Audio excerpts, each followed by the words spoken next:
पहाड़ी कहते।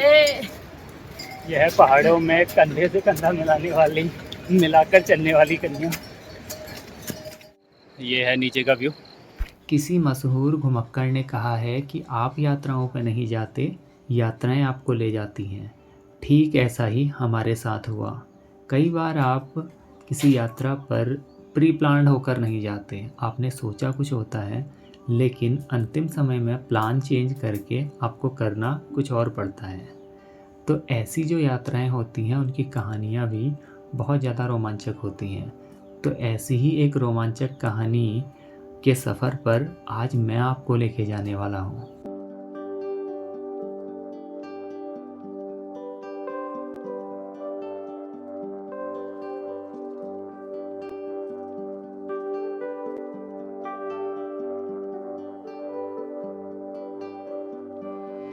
Good morning दोस्तों, मैं हूं मनोज और स्वागत करता हूं आप सभी का मेरे चैनल रोज ट्रैवलर मनोज में। और आज हम निकल पड़े हैं एक नए सफ़र पर। अभी अपडेट करेंगे जल्दी ही कि किधर जा रहे हैं। अभी कुछ फिक्स नहीं है क्योंकि वेदर बहुत ख़राब है पिछले 2 दिनों से और गाड़ियों का कुछ पता नहीं है।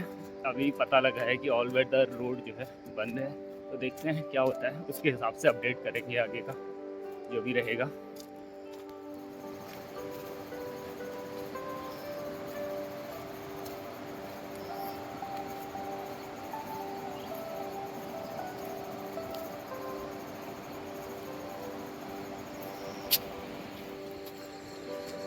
तो लगभग 2 किलोमीटर का सफ़र करके पहुंच चुके हैं गोमती नदी की क्रॉसिंग पर। और गोमती नदी का उफान कल बहुत ज़बरदस्त आई थी क्योंकि कल पूरे दिन भर बारिश थी।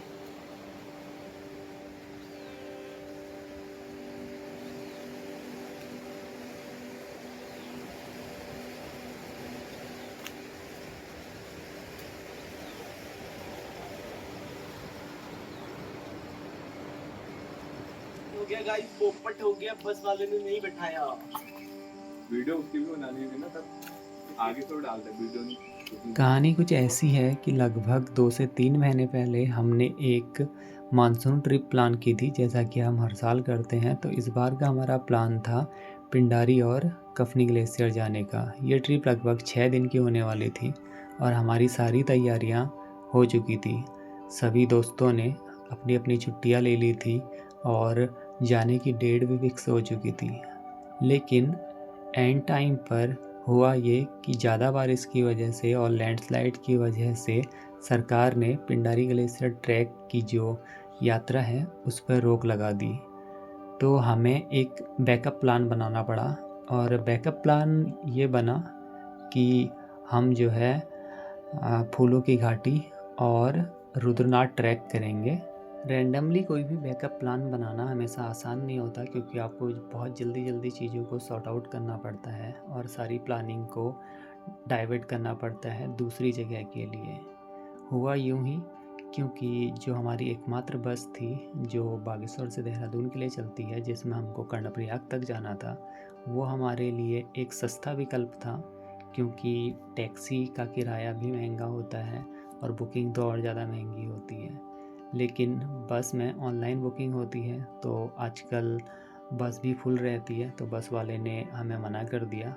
इस वजह से हमें टैक्सी पकड़ के पहले ग्वालदम तक जाना पड़ा बुकिंग करके, उसके बाद फिर ग्वालदम से टैक्सी पकड़कर हमको कर्णप्रयाग तक जाना पड़ा।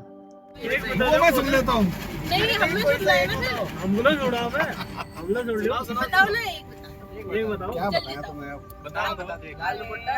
अरे नहीं यार, दाल दुपट्टा कोई सा भी चलेगा, चाहे पुराना हो। वही पुराने गाने में मैं पुरानी जगह सुनता हूँ। बता दो, नाम बता दो आप। नाम बता दो। शर्मा मत यार, कोई बात नहीं। हंसना मत है। क्यों हंसेंगे?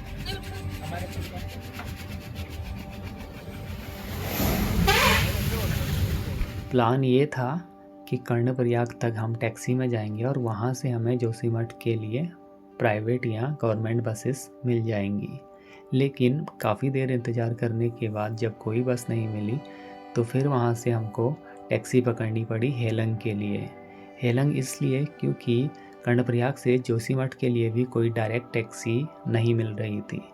इसलिए पहले हम कर्णप्रयाग से हेलंग आए और हेलंग से फिर हमने टैक्सी पकड़ी जोशीमठ के लिए। जोशीमठ से फिर हमें अगली जगह जाना था, वो था गोविंद घाट। गोविंद घाट ही वो जगह है जहाँ से पुलना के लिए 5 किलोमीटर या आप ट्रैक कर सकते हैं या फिर आप 5 किलोमीटर टैक्सी में जा सकते हैं। फाइनली जो ट्रैक स्टार्ट होता है घांगरिया, वैली ऑफ फ्लावर और हेमकुंड साहिब का, वो पुलना से होता है।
तो इस वक्त जो है हम पहुंच चुके हैं यहाँ पर जो धौली गंगा है उस ब्रिज को हमने पार किया है।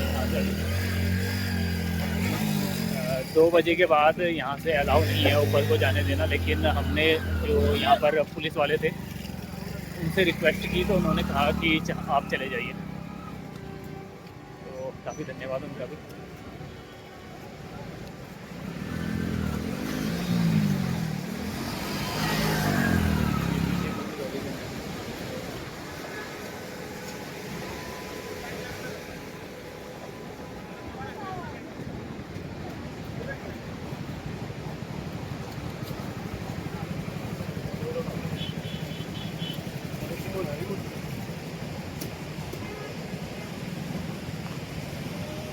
पुलना पहुंचने तक हमें 3 बज चुके थे और सवेरे 6 बजे घर से निकलने के बाद लगभग 9 घंटे हमारा गाड़ी का सफ़र हो चुका था। और 9 घंटे गाड़ी का सफ़र करने के बाद फाइनली पुलना से हमारी जो ट्रैकिंग है घांगरिया के लिए वो स्टार्ट हो गई थी।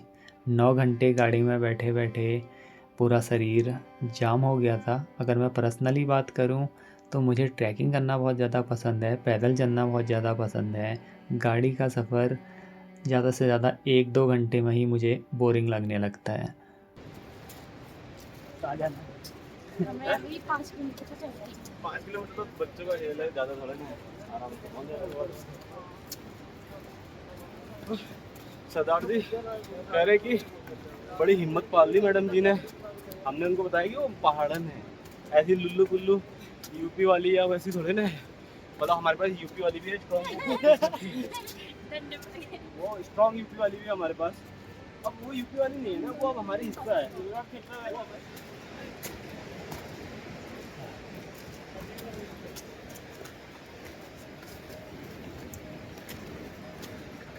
यह है पहाड़ों में कंधे से कंधा मिलाकर चलने वाली कन्या।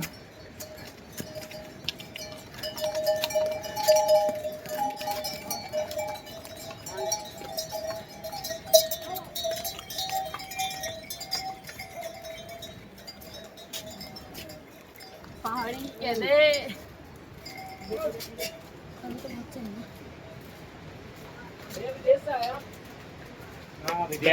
बैग पीछे जा रहे हैं। तो अभी फूलों की घाटी का ट्रैक कर रहे हैं हम। लगभग पुलना से 6 किलोमीटर ट्रैक कर चुके हैं। काफ़ी हैवी बैग्स हैं और रास्ता ये तो काफ़ी सीनिक है, लेकिन जो रास्ता है वही घोड़ों का रास्ता भी है। इस वजह से पूरे रास्ते में जो है घोड़ों की जो मल होता है उसकी बदबू फैली हुई है। उसकी वजह से रास्ता थोड़ा सा बेकार लग रहा है कीचड़ इत्यादि में बारिश की वजह से, वरना रास्ता बहुत सीनिक है। लेकिन हालत बहुत ख़राब हो चुकी है यहाँ आने तक। हम पहुंचने वाले हैं।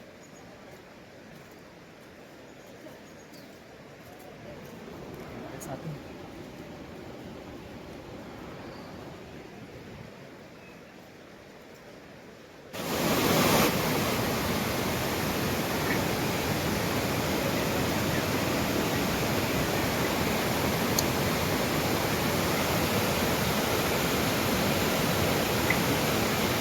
3:30 बजे पुलना से ट्रैक करना स्टार्ट किया था हमने पैदल। पूरा एक इंटेंस संघर्षपूर्ण दिन रहा है आज। सवेरे 4 बजे उठ गए थे, फिर वहाँ से 2 किलोमीटर चल के रोड पे आए, फिर पूरा 6 बजे से लेकर 3:30 बजे तक गाड़ी का लगातार सफ़र, 5 से 6 गाड़ियाँ बदली। 3:30 बजे पुलना पहुँचे और उसके बाद से ट्रैक करना स्टार्ट कर रहे हैं।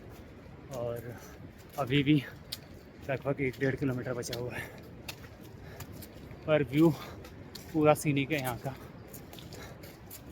शुरू में घोड़ों ने थोड़ा गंदा किया हुआ था, लेकिन जैसे जैसे कांगरिया के नज़दीक पहुँच रहे हैं वैसे वैसे थोड़ा क्लीननेस देखने को मिल रही है।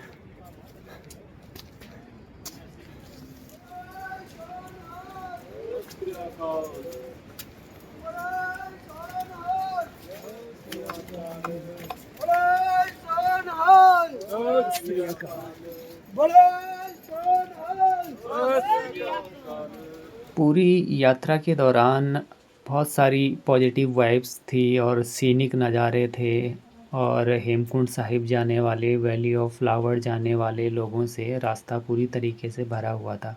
बस मुझे एक ही बात ख़राब लगी इस रास्ते की, कि जो घोड़ों के ऊपर जिस प्रकार का अत्याचार हो रहा था, उनके ऊपर 80-80, 90-90 किलो के लोग बैठे हुए हैं और उनकी जीभ निकल रही है पूरी बाहर की ओर।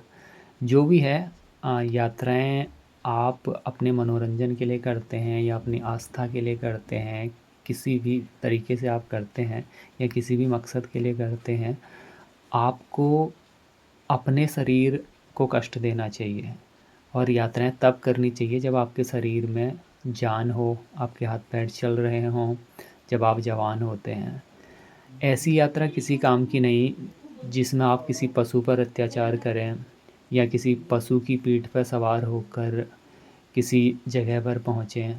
तो ऐसी यात्रा का कोई फ़ायदा नहीं है। और सचमुच मुझे जो घोड़ों की हालत देखकर बहुत बुरा लगा। कांगरिया आया नहीं है, शायद 1.5 या 2 किलोमीटर और होगा यहाँ से, और हालत पूरी तरीके से पस्त हो चुकी है। चेहरा बिल्कुल पसीने से तर। 7:15 हो चुके हैं शाम के। यो ओहो खाली जय महाकाल।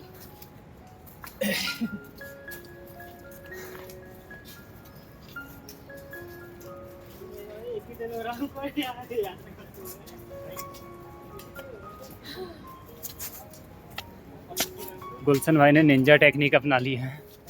शाम के 7:30 बज चुके हैं और अभी कांगरिया की कैंप साइट पर पहुँचे हम। पीछे वो ग्लेशियर भी दिख रहा है, वाइट पूरा, अभी पिघला भी नहीं है। और ये पीछे पूरी कैंप साइट है। कंधों की ऐसी की तैसी हो चुकी है यहाँ तक आते आते। 12 किलोमीटर बोल के 17-18 किलोमीटर चला दिया भाई। पर व्यू पूरा बादल लग चुके हैं। अभी हम 2 पहुँच चुके हैं आगे। हमारी टीम अभी और 2 रेस्ट लेके पहुँचेगी यहाँ पे।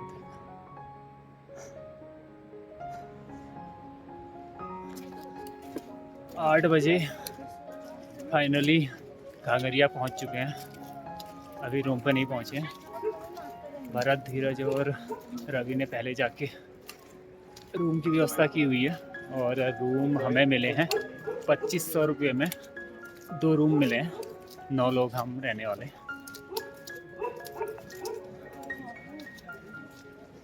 ये हो गया। चालू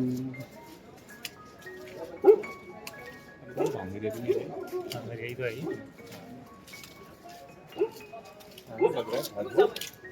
ये हम पहुंच गए फाइनली। कैसा लग रहा है? बहुत अच्छा लग रहा है।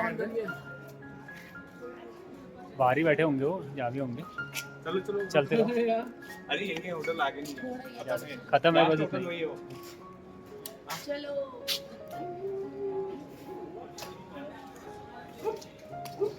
तो लगभग 16-17 किलोमीटर के बाद एक इंसानी बस्ती देखने को मिल रही है।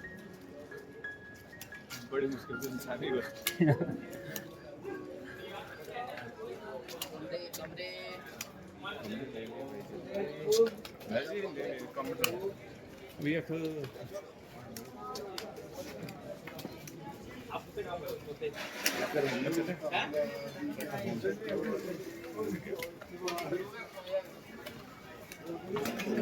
तो यह है कांगरिया की छोटी सी मार्केट।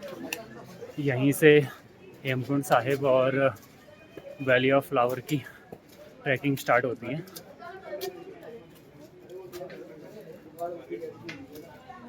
क्योंकि लगभग 8:30 बज चुके हैं। रूम हमने ले लिया, अब यहीं पर हम रेस्ट करेंगे और कल सवेरे 6 बजे यहाँ से ट्रैक स्टार्ट करेंगे वैली ऑफ फ्लावर का। तो ये रहने वाला है आज हमारा रहने का इंतज़ाम। भाई लोग पहले ही पहुँच चुके हैं कमरे में। और कौन सा है दूसरा? तो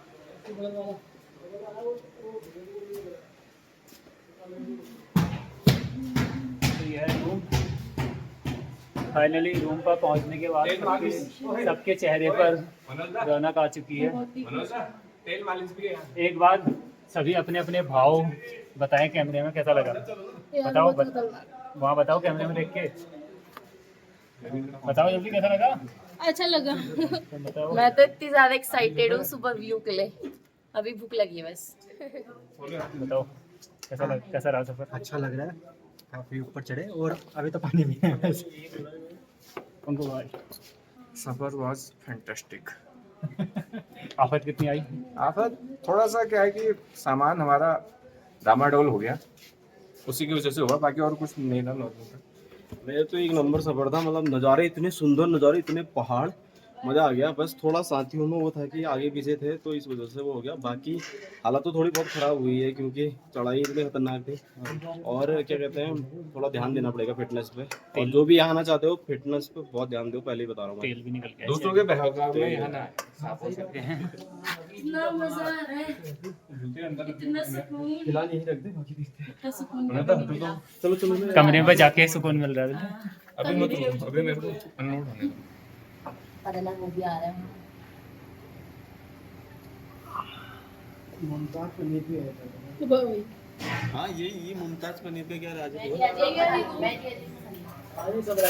क्या मैं इसमें नजर आ रहा हूँ? हाँ भाई सब्जी और एक चीज नोटिस करी, लाइट का भी टाइमिंग है। कॉल्डो फॉर्म में से जाके चार्ज करना। क्या नाम है उसका? अरे सर भी नहीं आई कुंफू। सुबह 4:30 से 5 बजे तक की लाइट मिलेगी ओ शिट। और अभी 10 बजे तक की लाइट मिलेगी। जनरेटर लाइट की मात्रा बहुत कम करना। कोई नहीं, इसको जितना देंगे। लाइट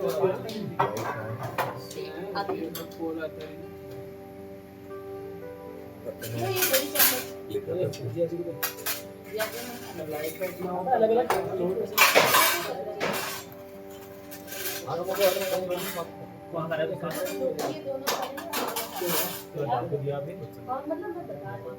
पूरे दिन भर इतनी इंटेंस ट्रैकिंग करने के बाद और इतने लंबे सफ़र के बाद जब आपको गर्मा गर्म और अच्छा खाना मिलता है तो उसकी कुछ बात ही अलग होती है। क्योंकि जब भी आप ट्रैक करते हैं और शारीरिक रूप से बहुत ज़्यादा श्रम करते हैं तो खाने का महत्व बहुत ज़्यादा बढ़ जाता है, क्योंकि उसी से हमको एनर्जी मिलती है।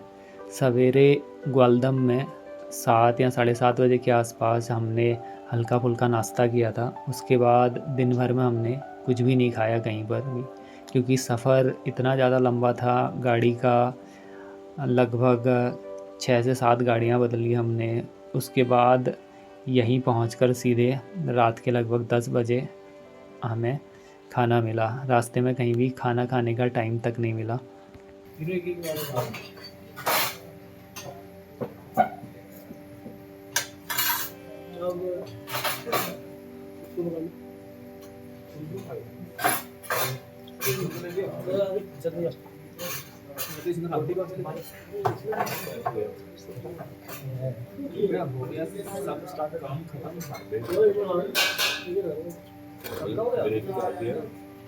निकाल दिया निकाल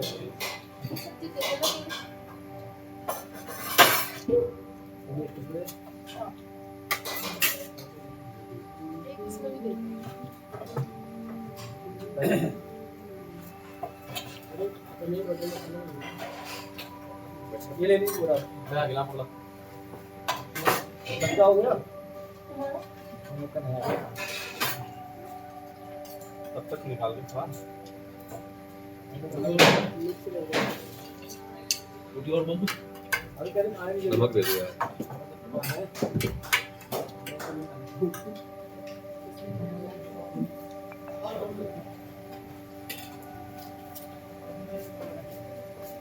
वाओ ये टेस्टी लग रहा है। अरे अगले में 10-12 मिनट बाद में मजबूर नहीं कि फास्ट में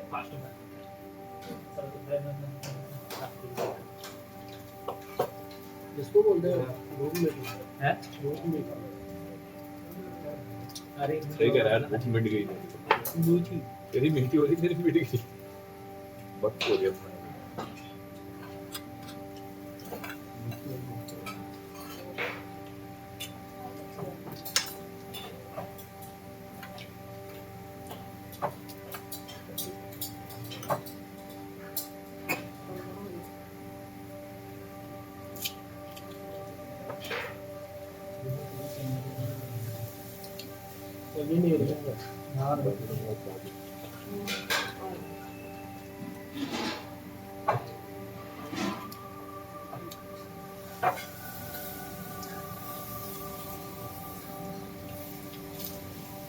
मम्मी वेल ये तीनों हालत साव है तो ठीक ये दिया था हालत साव है ये थोड़ा स्टेबल है लाग लो बहुत टाइम से है सबसे ज्यादा तगड़ी हालत प्रॉब्लम मेरी हुई थी वही मैं कहने वाला था कौन जब आया था मैंने कहा जिसका नाम नहीं ले रहे सबसे ज्यादा हालत खराब तो ठीक ही हुई ठीक है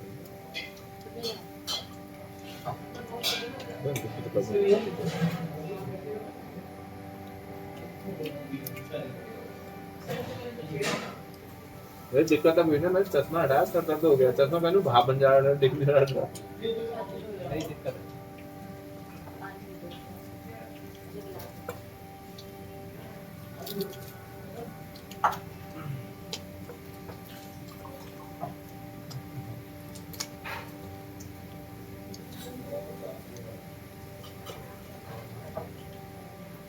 लेकिन सच में अगर 1 किलोमीटर और ऊपर होता ना फिर तो दम ही तोड़ देते लाइट देख के थोड़ा सा जान आई नीचे जा रहा आगे आ गया आते वो भी सारा 1 किलोमीटर कहाँ रह गया आखिरी वाला स्ट्रेस और हीरो ने और मैंने ऐसा टेक रखा था जबरदस्त इधर भैया को नहीं मिली है भैया मेरे तो हमारे बच्चों में लेट हुआ अगर इतना लास्ट बार बने हैं जतिवा लास्ट स्ट्रेस ना था जतिवा भी बोल लग रहा जब तो फिर रवि पर आगे थे कितने घंटे बैठा थी 1 घंटा हमें को बुला रहे यहां पर नीचे जाने तू आंटी को समझा रहा है चल चल चल रिटी बैठ जाता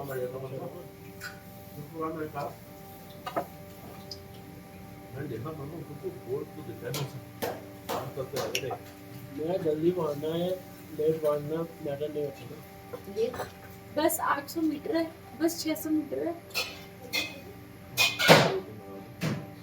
आ रही है देते हैं ना ये वाली अब नहीं आएगी नहीं पड़ती हां फिर बाहर हो जाता है अपनी अपनी रोटी गिनते रहना हम दिन में जो गिनने नहीं मोटा मोटा भी खाओ गिन लो आगे गुड्डे में वो वादन में बड़ा 40 रुपए हेल्पन लेके दी 17 हेल्पन लेके दिया मैंने मैं वापस क्यों उनको 2 रुपए एक था के मुझे 3 कम भाई फिर मेरे को 3 दे तो यार पिल्ले 2 रुपए एक नहीं होना बिल रेट देखो ये मेरे को मतलब तो भले पे वो तो जो मैं तब जाएगा या तो पेज में जाओ मैं कितना बढ़िया सेट कर रहा हूं देख रहे हो यहां पे लेडीज बैठे बस ये बनना वाला लेडीज बैठी है? तो मैं ऐसे क्यों करता कि लेडीज को ये चीज करनी चाहिए हाँ, कर सकते हैं पर होना चाहिए ना ऐसा बस इसी लेके आए दुनिया में 99% सैप जो है वो पुलिसी बॉयज ही होते हैं। सच में महिलाएं कहाँ है होटल इंडस्ट्री में अब होने लग गए बहुत कम है फिर भी अब मतलब 90 से 90% प्लस पुरुष ही है लगभग सैप जितने भैया को दे दो अभी है मेरे को दोगे मेरे को वो डाल दे यार लड़कियां होती भी है तो रिसेप्शन अल्लाह मिल खाने जो नो एविएशन इंडस्ट्री में लड़कियां हैं नहीं अब मैंने बहुत होटल में रेगुलर ऋषिकेश दे रहा था ना हरिद्वार में ना तो सैप भी आ गई है सैप बहुत कर रही है अभी यदि आप लेंगे क्या मटर पनीर ना तू लाया यार दाढ़ी जो है कंपनी है ये सब्जी ले है जी गर्म पानी मिल रहा हम तो बहुत लग रहा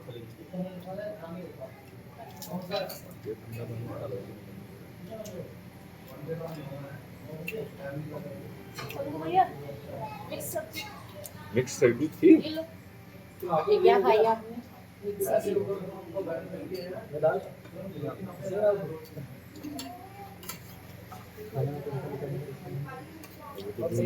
खा लो दाल सब्जी है तो भी ले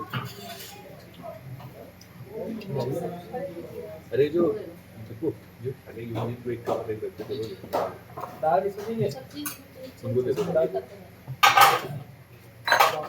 ये लोग खाली साहब इनको ले मिला लेंगे के खाली साहब है ना इनको हटा दो आप खाली गंदी हो जाए किसी और